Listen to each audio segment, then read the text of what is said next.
Welcome to Big Blend Radio's Food, Wine, and Travel Show, where we go across country and travel the world with members of the International Food, Wine, Travel Writers Association. Let's go.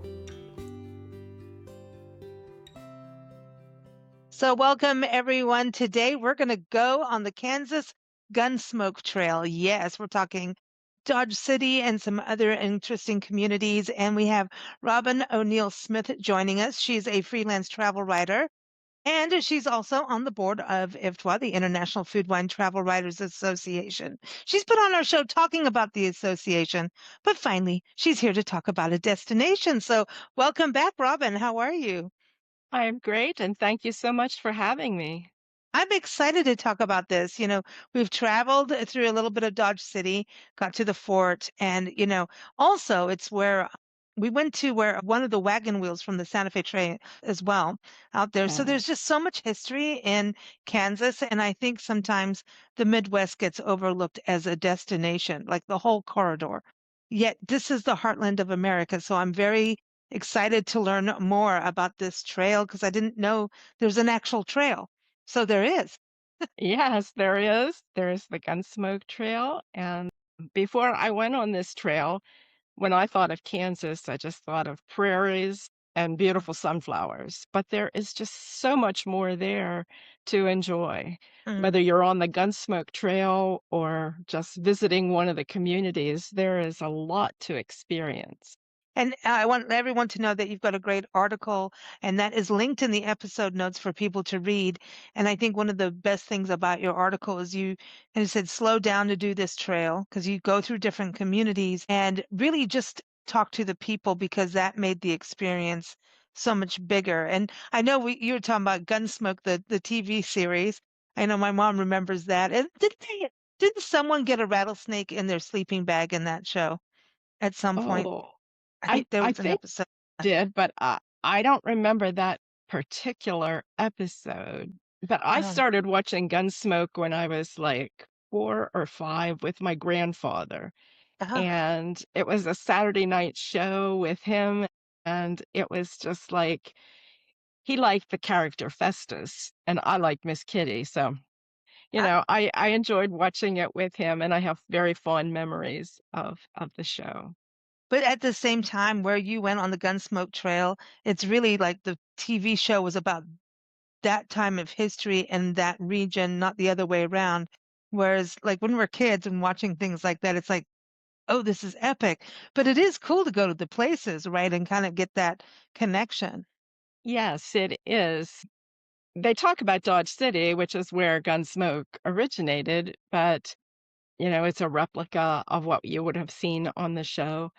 But on the show, it talks about all these other communities, and Matt Dillon went on trips to, Wichita, and he went on trips to Abilene and Mm. Hayes. So that's how the whole state was pulled into the show, and so when they created the Gunsmoke Trail, they wanted to be sure to pull those towns in as well. And it gives you a real nice loop around the state if you go to all four. Mm. And everyone, the link, you can also go to kansasgunsmoketrail.com. And all the links for all the towns are in the episode notes and also in the article that Robin wrote. But yeah, what inspired you to go? Was it that it was Gunsmoke? Like there's a trail and I mean, you saw the Yeah. biggest belt buckle. Yes, I did. The world's biggest belt buckle. But yeah, I just had remembered it as a child and it brought such fond memories back. And then when I heard about the Gunsmoke Trail being there, I thought, that's something that I wanna do. That's a road trip that I want my husband and I both to enjoy together, and so I reached out. I first reached out to Abilene. Joel, Roller Weeks is the person who's had the vision for this Gunsmoke Trail to create Okay. it, and so I talked to her, and she said, "Yes, it's possible to do it all," because I didn't know if it'd take a month to do it all or how much time I needed, and she said, "If you wanna do it all and give each town a little time, it's better to do, like, 2 or 3 days in each town. You can Mm. do You can do it all in like 4 or 5 days, but you're rushing. You don't take Mm, time to really talk to people and see things. So, I wanted to experience it, and I wanted to see everything, not just the mm. highlights. So, I we planned 8 days, and we went around and did each Wow. of the cities, and it was a fabulous trip. I highly recommend it if you've ever watched Gunsmoke or even if you like westerns. You'll get a kick out of some of the things. Well, this is also part of the original cattle trail that went up, Yes, you know, between absolutely. Texas and so I remember in Dodge City that there was like a lot of sculptures, like, you know, metal sculpture, bronze sculptures, one of a huge bull. And then there's like Yes, you talk about Boot Hill Cemetery in your article. So, you know, yes, so that I've been to Boot Hill in Tombstone, Arizona, but yeah. I didn't get Well, to Boot Hill when we were actually, there.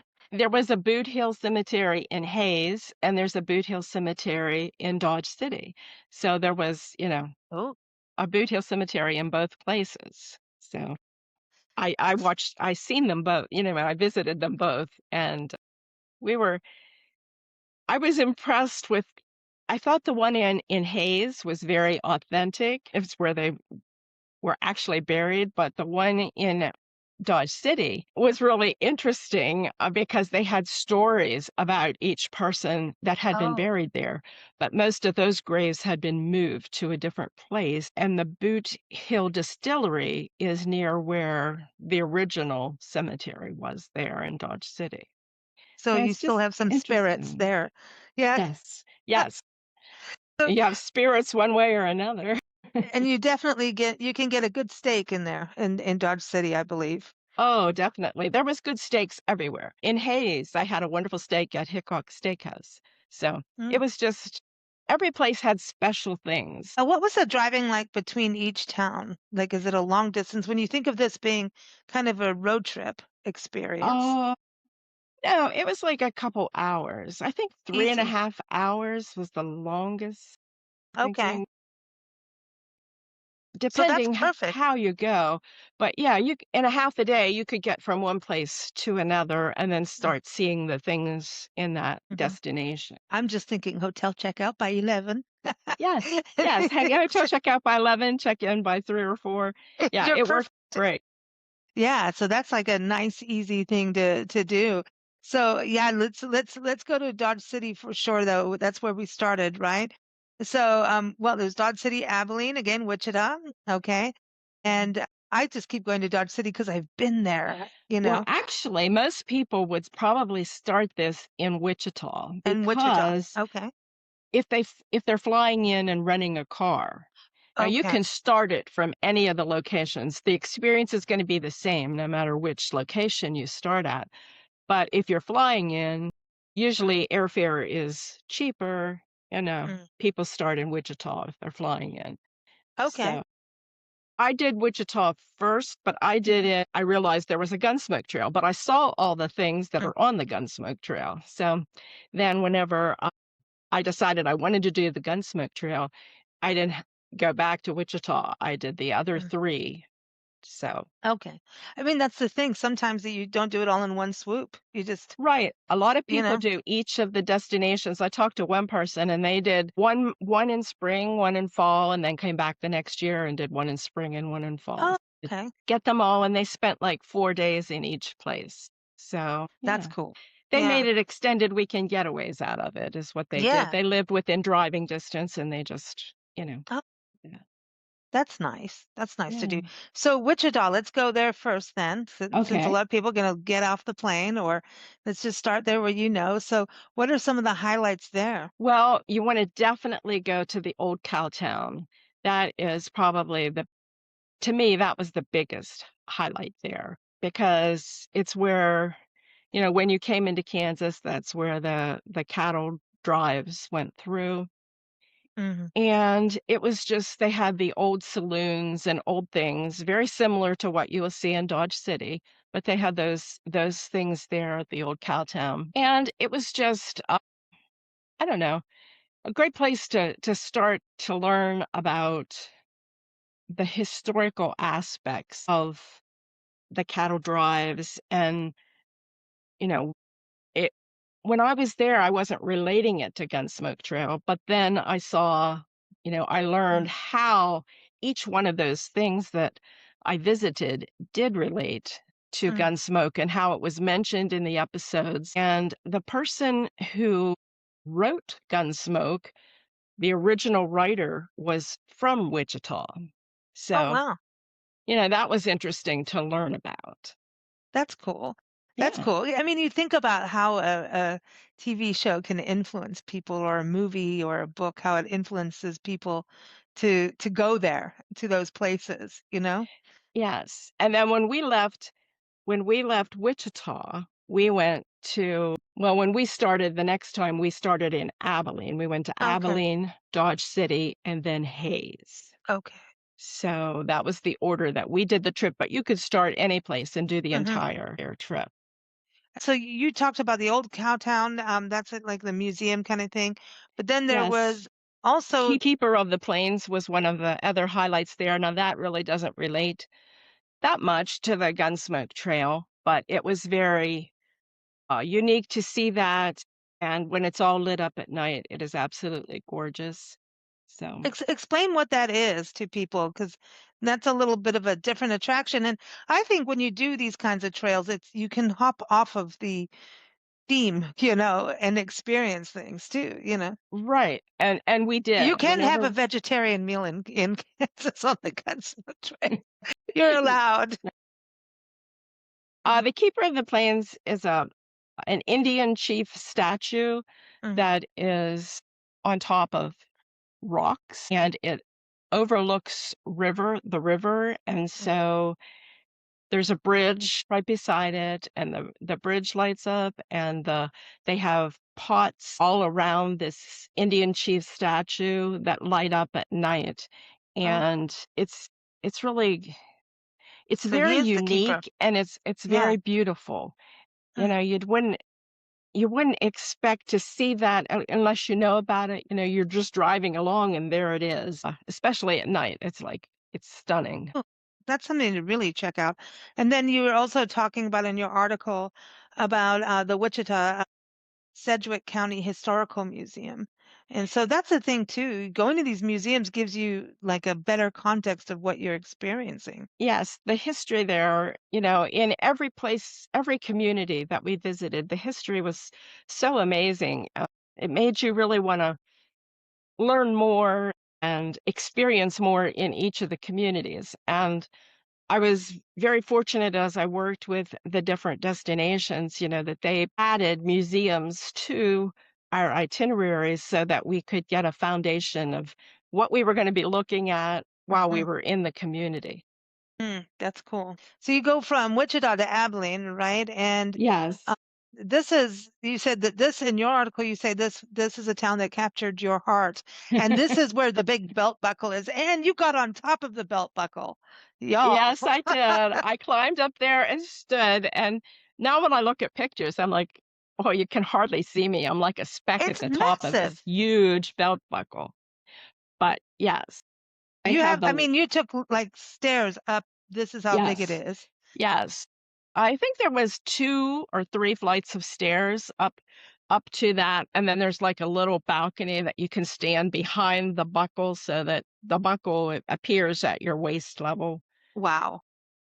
But like, when you stand in front of it, it's hard to imagine that a Mm. belt buckle could be that big, but it's beautifully decorated, and it very much Abilene. It stands out.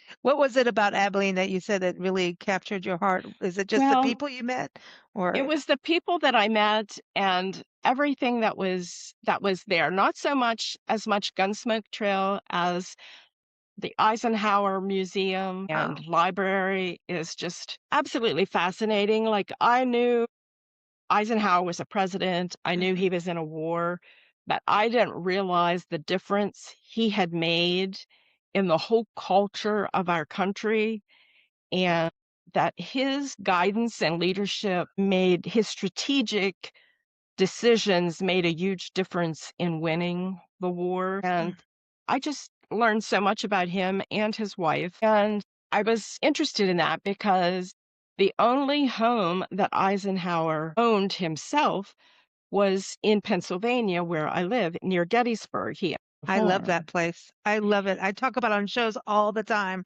I want to move Yes. in there. Thank you very much. And I had visited that farm, and so I knew when I was going to Abilene, I wanted to visit where he was, Yeah. where he had grown up and then his museum and everything.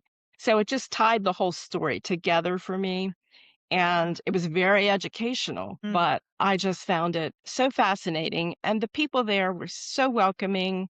Every place I went, they were like, "How are you?" "Where are you from?" And it was just, one of those towns I just sort of fell in love with, and I wanna go back. It's the people, and I think that is you made so many, nudges about that in your article to like kind of just relax and talk to the people. You're going to get the sense of it, and I think that's really great advice for every traveler. If you're just going to take a quick selfie at a, here's a statue of, Right. Wild Bill Hickok, even though he was cute. I thought he was. I don't Yeah. know. I'm just thinking of the movie Tombstone. But so when you're in a place, it goes beyond the highlights and the attractions. It's the people. It really Right. is. It is, and in Abilene, there's Old Abilene Town that Mm, also is very much like Old Cowtown in Wichita, that it shows what an old Western town would be like, and they have, on weekends, in the summer months, they have, like, cattle drives and things so mhm. that you can actually see what that would be like. Well, I want to go back to Eisenhower and just even the Okay. whole thing of the cattle drive itself, and go back to what you do as a travel writer because it's all connected. Okay. And IFTWA, the International Food Wine Travel Writers Association, think about this. So Eisenhower, and we're talking about this being an epic road trip, right? Yes. Eisenhower was one of the first people who really started promoting road tripping. He was a road tripper pre World War II. And so that's how he changed our highway system, is that he Yes. understood what the highway system needed because he was a road tripper. He was really a big part of that, as was, Ford and even oh gosh, Edison, and of course Firestone he was part of that. I mean, it's the history of road tripping. It's really part of the American story. And I know America 250, the birthday has happened. So I feel like this is again like the Gunsmoke Trail is an American story that we should be looking at this entire year. We have a whole year of being able to tell these stories. It's not just one day. And I think this That's is it. I mean, even the trail of cattle, of rounding up the cattle, taking them over like between Texas and Canada, like that whole right. trail also created a highway called the Jefferson Highway, which goes from Winnipeg through Kansas, by the way, down to New Orleans. So when I look at travel, these were not the ways that we think of travel today, but they traveled. Yes, they Herding did. cattle. I mean, that is just, I would want to do that.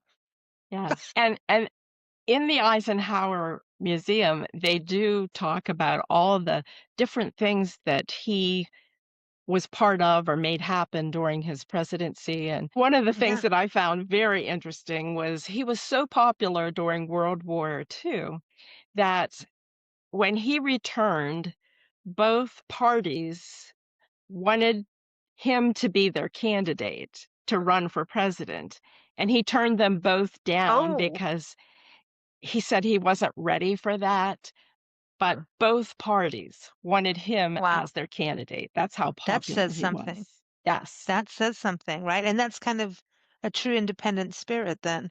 yes.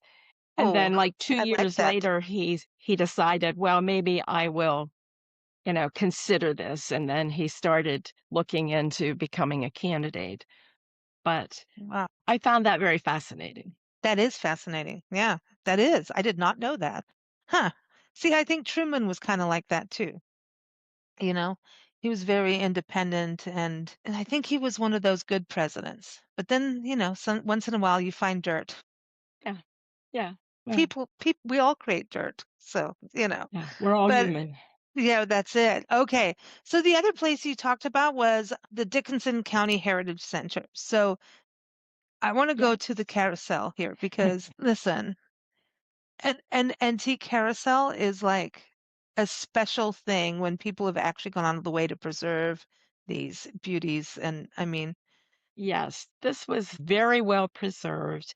They even had excuse me, they even had the organ type music. They had the big box that held that, and they turned the music on as I rode the fair or the merry-go-round. It was just like something out of, I don't know, a fairy tale in my mind, it sorta seemed like, and the horses that they had were actually the hair that was the tail was actually real horsehair. Oh, wow. So and there was, like, I don't know, 50 horses on this carousel, and they all had real horsehair. Wow.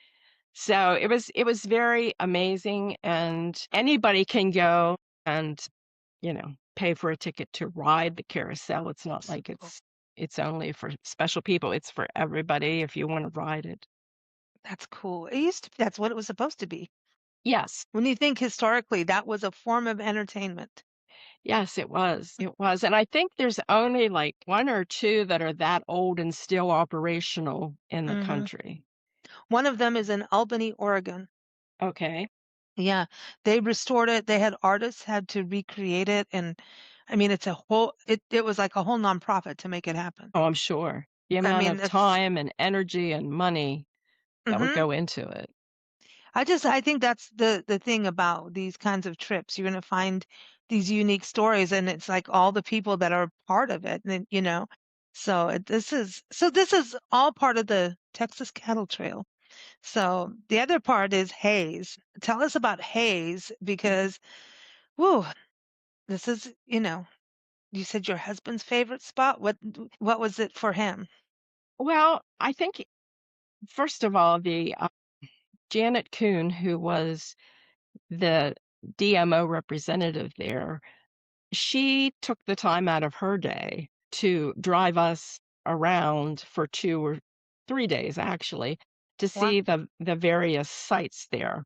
And so my husband didn't have to be the driver. He could be the observer just like This is I the perks was. of being a travel writer here. Right. Yes.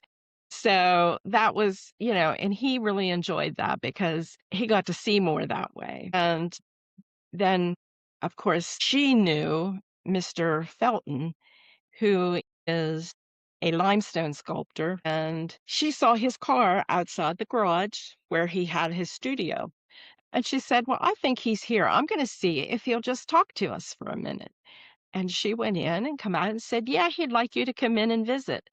And so we went in, and wow, I mean, his work is all over Kansas, especially in Hays, but he has statues. There's one of his statues in the Capitol. There's statues Mm, everywhere in Kansas that he created out of limestone. And so meeting him, I mean, he was covered in the little ash from sculpting. He had his chisel and his hammer there, and he was just working away. And he just mm, was a bright spot for me to visit him and learn about his work. cool. That is cool to be able to have that kind of because you see sculptures and statues, paintings, and when you get to see how it's being done and the inspiration behind it, it just you understand why the arts are priceless. Right. And all through his studio, he had unfinished sculptures, and he had some that were finished, but he hadn't sold, or he had used them for something and then was just keeping them there. But it Mm, was very, very mesmerizing to mm. view his work. Wow. Well, you've really had a bunch of different experiences on the Gunsmoke Trail, so it's not all cowboys. Nope, it's not all cowboys. No. It was another fun thing was there is a little cafe parlor there that we went into, and they had Miss Kitty cocktails. Oh, And so, I mean, it was just a regular little diner, but when they heard about the Gunsmoke Trail, they wanted to be part of it. So they come up with some drinks that pertained to the Gunsmoke yeah. story and offered them. So that was a stop that we made, and I had a Miss Kitty cocktail, Was and it it was good? delicious. good. I love that, because that's it. It gets that theme going and everybody gets to have that Right. piece of nostalgia. And I think those TV shows, I mean, you've got to think it was still at the beginning of TV in a way. You've Right. got to think about this, how influential it was. Even like when you think about dime store novels like the Jesse James and all of that kind of stuff that we had pre-TV, how that Right. influenced the country to like we wanted to know the vigilantes. We wanted to know the bad guys for some reason. We do Right. we do have an attraction to that. And Buffalo Bill and people like that. We you know, And everybody, yeah, I mean, Matt Dillon was, yeah. he was the hero. He was the person who was saving the country. He's And another Eisenhower. right. And, it was the longest running Western ever. It Really? ran for over 20 years. So Oh my gosh, it, really? yes. And so people, Mm, from different generations really can relate to it. And mm. I don't know if you're aware of it, but there are about, I don't know, there's like 15 or 16 different gunsmoke groups on Facebook. What? Yeah, people that just follow And Gunsmoke, do they you still belong do watch you belong to him? reruns. Do you I belong to joined any a of them? few of them just to Yeah. get the feel of what, people before I pitched the article, Mm. I wanted to make sure that people were still knew who Gunsmoke was. And there's people of all ages in these groups. They're going and, they And watch Europeans Gunsmoke reruns all the time. and the Europeans that come over, our European friends, they love what we've done in the West. It's fascinating to them. And Mhm. I have friends all over Europe, and I have to say some of them pretty much know more history than us Americans. I hate to say it, but it's true. And, Yeah. I think this America 250 is kind of given us a little shake, of maybe we should know our history a little bit better than we do, and Yeah. travel is the best way. It Travel is. is absolutely the best way to learn about history. Mm. Well, you did get to see a reenactment in Dodge City, right? Yes, we did. Talk about We shaking your did. boots. It was a fun reenactment. I just, every time they shot that gun, even though I knew they were gonna do it, that's what it was all about, I jumped. I just couldn't help it. It was just one of those instinct things. Yeah, no kidding. I was talking about it with a friend about Gettysburg. We were talking about Civil War reenactments. And in Yuma, Arizona, I filmed the Civil War reenactment. I had, earbuds, I had my tripod and everything, but I don't care what happened. Every time a cannon went off, I grabbed my camera and moved. Yeah. It was Yeah. like I couldn't that flight or fight response comes. It's like duck. Yes. So but then you think about how that was a way of life.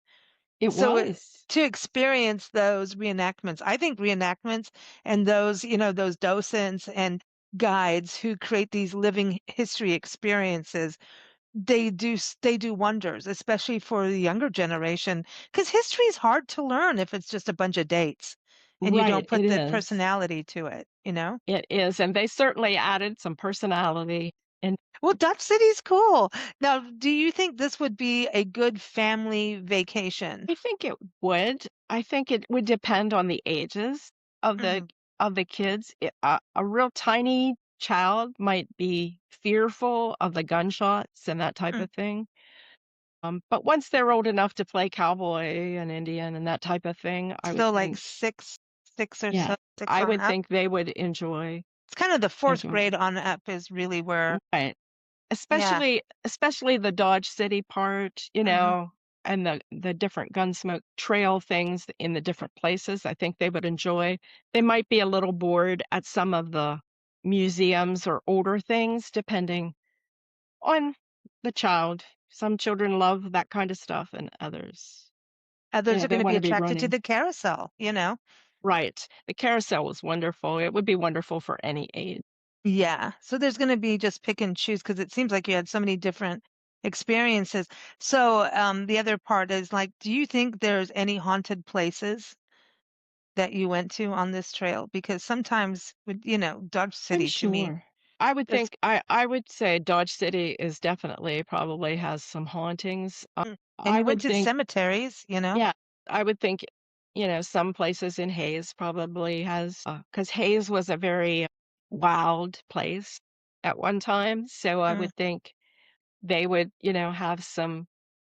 probably every place has some hauntings if you did the research. I wasn't there to research that, but that might be a future Now a she's like, future thing. I might go back. Is the giant belt buckle haunted? Whose Well, I belt know buckle? it isn't haunted, it's No. pretty new, but some of the other things very well could be. Oh, man. So there's a lot to experience, so and then you did go, what, the Long Branch Saloon? Ooh, that Yes. was in Dodge City. See, that's Yes. fun stuff. Come on now. Yeah. Yes, and we went to the stage show, the Long Branch stage show, and, Miss Kitty, and she had 3 dancers and someone that played Doc and another character in the show were part of the act that they put on. It was Mm-hmm. very entertaining, lots of dancing, singing, and Miss Kitty she was quite a gem on the stage, and my husband enjoyed getting his photo taken with the dancers and Miss Kitty, so, yeah. Well, it happens. Yes, he was grinning, he Oh, there was you go. like but he wasn't the first in line. There every all the guys were up there, and some of the ladies went up to get their photo with Miss So Kitty, when so you finished the trail, did you feel like there was like a gazillion stories within that trail to be told?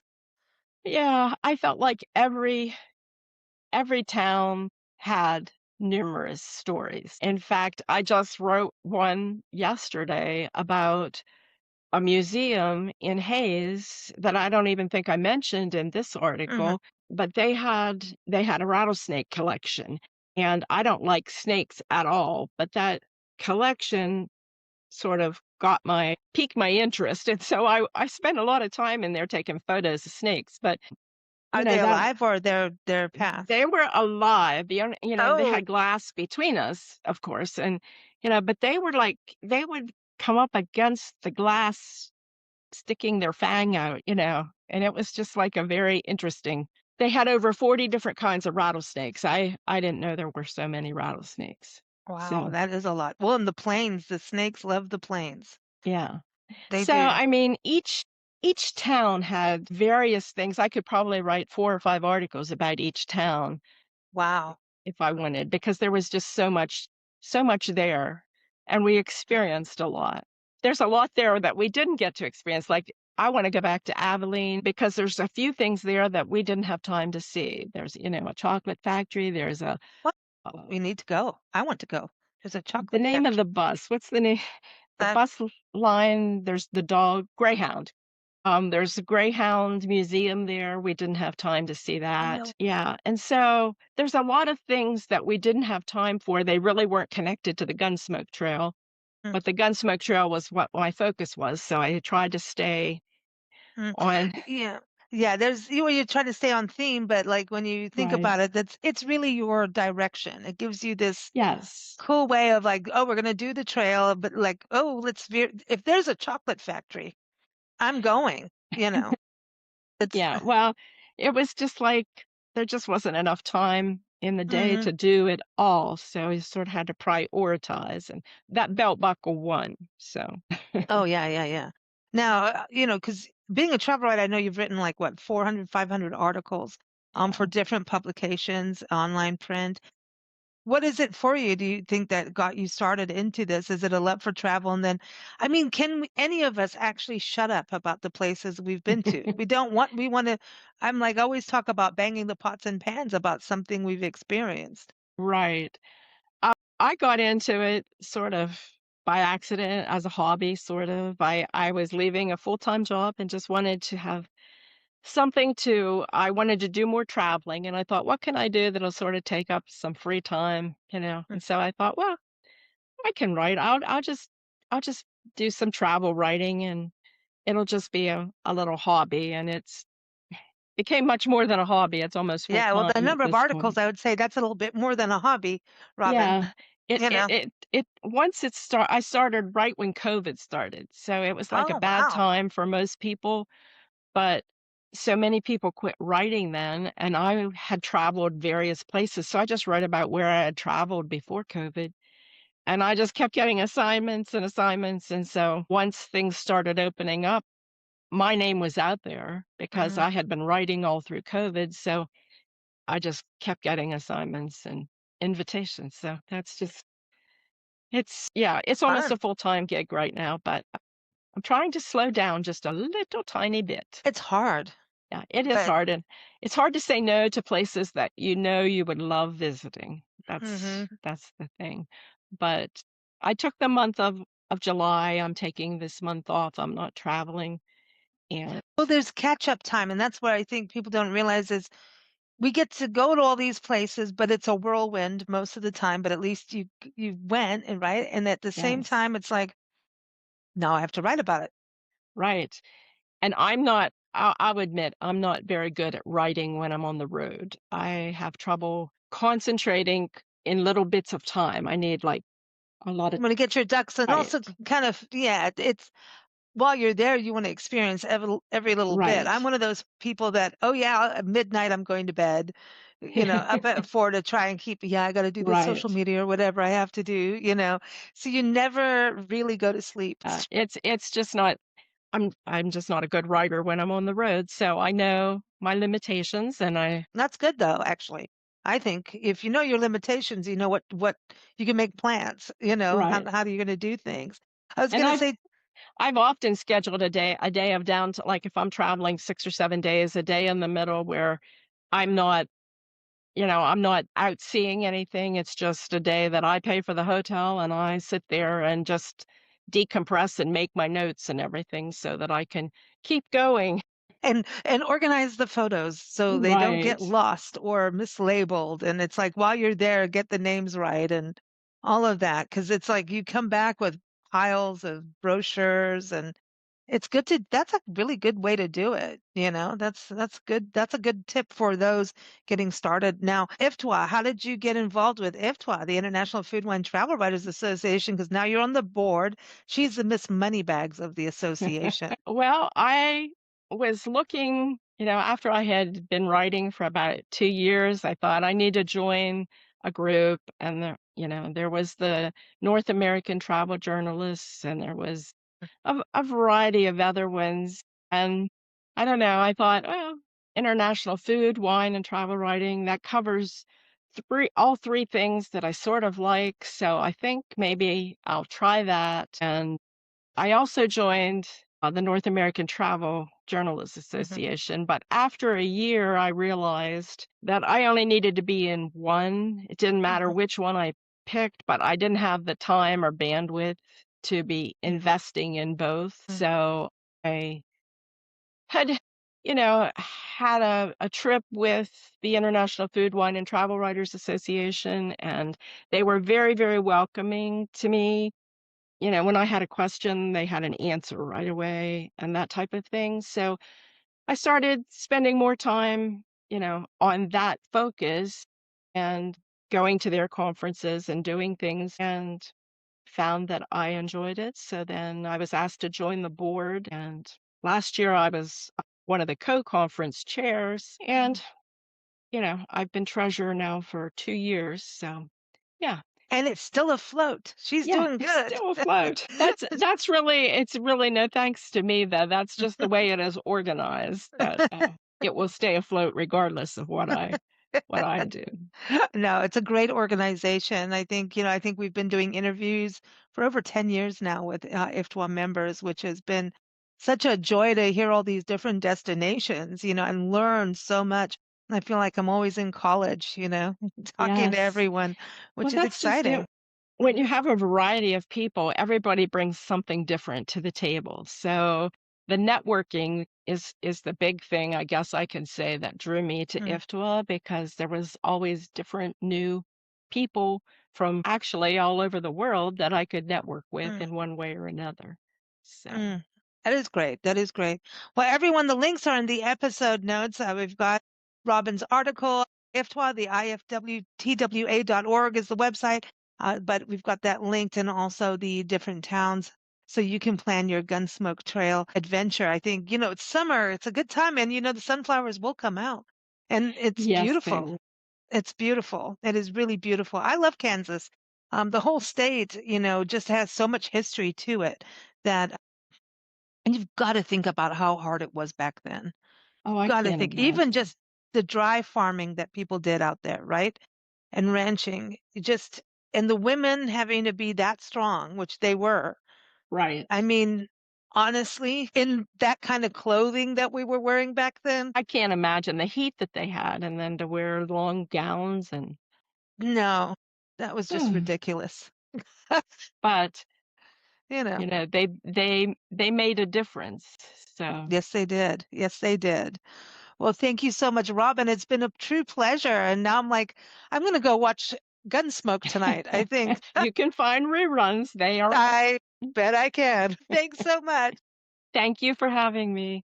Thank you for listening to Big Blend Radio's Food, Wine, and Travel Show featuring members of the International Food, Wine, Travel Writers Association. We encourage you to visit their website. We say IFWTWA, which is IFWTWA.org. You can also follow us at bigblendradio.com. Happy travels, everyone!